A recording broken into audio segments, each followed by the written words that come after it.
The Park Chung Hee era was such a striking era, was the groundbreaking era of the breakthrough to modernization in South Korea, but it's been extraordinarily controversial because some people think without it we'd never have had the breakthrough in South Korea.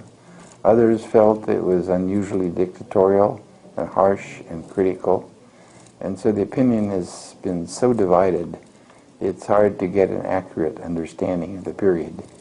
And what we've tried to do is draw on some of the best minds in South Korea who have worked on various specialties as a part of that era, and upon a group of foreigners who have a good comparative base to look at what happened, to try to get a fairly comprehensive picture of that very complex, very controversial era.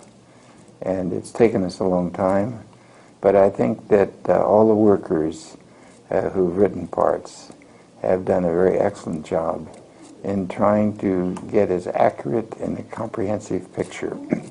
We are not trying to advocate any particular theory. We are trying to use theory to understand what actually happened. We're trying to present a political history of that period. And I think with Byung-Kook working so hard, we've accomplished a great deal. And as far as I can tell, first really comprehensive, objective study of that very important era. Some people have said about history that it doesn't repeat itself, but it rhymes. There are a lot of things about history that you can learn that will help you provide a guidance for the future.